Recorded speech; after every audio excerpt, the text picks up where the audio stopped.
Hey, this is Martin Brennan from Imagineer Systems, and today we're going to be looking at the new Mocha Lens for After Effects plugin that's available with Mocha AE and Mocha Pro 3.1. So with Mocha for After Effects 3.1, we've introduced the Lens module that was always available inside Mocha Pro. So the Lens module is used to locate lines within the scene, and then use those lines to calibrate the warp of the lens. So the major differences between the Mocha for After Effects Lens module and the Mocha Pro Lens module is that the Pro module has a few more calibration options for distortion maps, and you're able to export out a few more data formats. In this case, for Mocha for After Effects, you can only export out Mocha Lens for After Effects data. Finally, Mocha Pro is also able to render out any flattened images that you create with the Lens module. But for this tutorial, we don't need to worry about that because we will do that flattening process with our Mocha Lens for After Effects plugin. So let's get started. So in this scene you can see there's quite a severe warp going on here. It's basically a fisheye lens. You can see the massive curves going on in this side gate here and in the brickwork over on the other side. If I just scroll through this, you can just see it's two guys walking down some steps, and there's a bit of camera shake that we want to track something into. So first of all, what we want to do is calibrate the lens based on the lines in the scene. So to do that in the Lens module, we just click Locate Lines, and that will try and find any lines that it thinks could be usable candidates for the calibration. Then we just have to give Mocha a little bit of help to define which ones we think should be straight. So for this, we click on New Line, and then we locate some lines within the shot to use. So in this case, I'm going to use this wooden panel over here on the gate.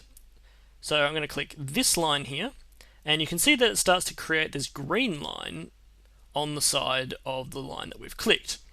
We then want to click the next broken line along that we think is part of the same straight line. And so we start to build up a complete line based on the broken lines that we find. So once you have one line defined in the shot, you probably want to try and find at least a few more to make sure that the lens calibration is accurate. So we can come down and click New Line again, or we can press the N key, in this case I'll press N, and we can come and find a new line segment to join up. So we can see these three broken lines on this straight panel here.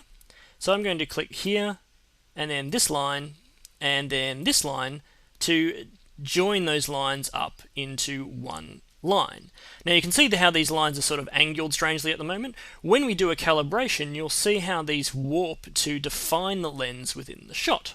So there's a couple of things to look out for. You probably won't get a good line calibration by these lines over here because we don't know if these bricks over here are actually lined up in a straight line. It could probably give you a pretty rough calibration of the lens, but if you're not sure about the straightness of a line, you can probably avoid lines like this.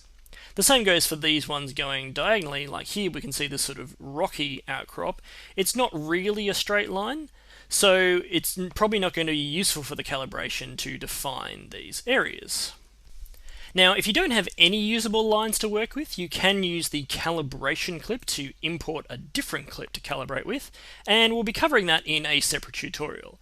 But if you want to know more about it, you can look at the documentation available on our help menu or online on the online help.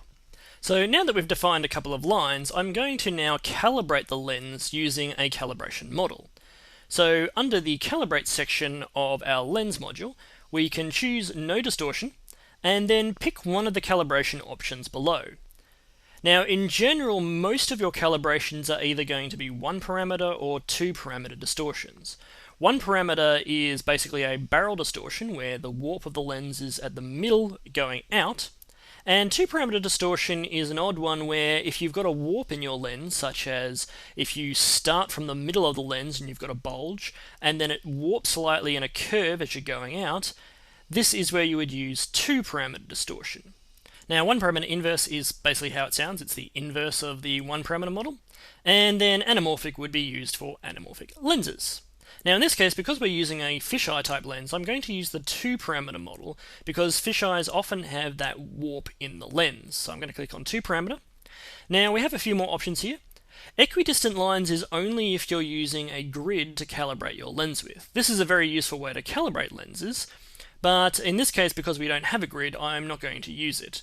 Basically, all equidistant lines does is that when you select a whole bunch of lines to define the warp of the lens, you can click this button and it will tell Mocha that the lines you have selected are equally far apart in the regular grid. Calibrate center is basically this crosshair in the middle here. This is the defined center of the shot, and you can define the center here with the 50-50. At the moment, obviously 50-50 means it's right in the middle of our shot, but Calibrate Center will help try and work out where the actual center of the lens is. The only reason this is usually needed is when you've got a cropped piece of footage that you need to calibrate and the center of the lens is no longer in the middle of your image. So now that I have the options I need, I'm just going to go ahead and click the Calibrate button. Now you can immediately see that these lines have suddenly curved within the shot. Now, at the moment, it's hard to tell how that's defined, so what we're going to do is just turn on the grid up here in the viewer control panel. So I'm just going to click on the planar grid, and you can see that warp that has been defined by our lens now. And you can see it's quite a severe distortion, which is what we expect. Now, if you want to determine if the warp is successful or not, you can actually draw a shape within the shot, and then align the shape's surface up to an object within the shot, and see if it warps correctly. So we can just come up to our X-spline or our Bezier spline, and I'm just going to draw a shape over on this door here, which doesn't have to be accurate in any way, and we can see how that grid shifts to now where the shape is being drawn. So if we turn on our surface up here next to the grid, we can then manipulate our surface corners and align it to something like the door here, and we can see how that is warping correctly with the shot. Now you can start to see this 2-parameter warp in progress over here, where the way it's sort of suddenly shifting out like this on the edges of our shot here. So that's what the 2-parameter warp does. You can see sort of a curve going up to a bulge here, and then it starts to warp out towards the edges. So if I just zoom in here a little bit, we can just take a quicker look at this, and I'm going to insert a grid here just so I can see how that warp is looking. And we can see that warp is working pretty well. It's lining up to this gate pretty accurately. So I'm pretty happy with this, and so I'm going to use this lens distortion to export out to After Effects. So I'm just going to trash this layer now because I don't need it anymore, and I'm going to just zoom back out of my shot. So now that we've got our warp in place, I'm just going to go back to my lens module and just come down to Export Lens Data. I'm going to click on this. And we've got one option, Mocha Lens for After Effects, and we can just copy this to the clipboard. Once we have this, we can switch over to After Effects and then use the Mocha Lens for After Effects plugin to apply the lens distortion to our shot. So I'm just going to click Copy to Clipboard, and then we can move over to After Effects. So here we are over in After Effects. Now, in order to paste the data into the shot, you need to have made sure that you've downloaded and installed the Mocha Lens for After Effects plugin that's available on the website. And the process is as simple as our other methods, and it's simply just either Control or Command V to paste, and the warp goes into the shot. So you can see as soon as I've pasted, we've immediately straightened up this door here, and it's looking correct now within the shot. Same with these brickworks over here and going down here. So let's just have a look at the plugin itself. The Mocha Lens plugin has the just remove distortion operation. If we choose apply distortion again, it will actually warp it the other way, and you can see how that sort of matches the grid that we saw back in After Effects. And so I'm going to just click on remove distortion and make sure that's clean and straight. Footage width, height, and the size mode I will describe later when we talk about corner pins inside After Effects. Now just so you can see the full effect, I'll just turn off the effect for a second and you can see how much warp has actually been removed. So because this is such a severe distortion, you're seeing quite a difference in the amount of warp that is disappearing from the shot.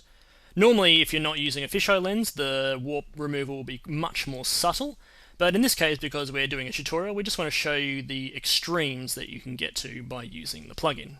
For more information and tutorials on the lens module or any of the features inside Mocha Pro and Mocha AE, go to the website at imagineersystems.com. You can also ask questions on the forum at forum.imagineersystems.com or go to the Facebook page at facebook.com/imagineersystems.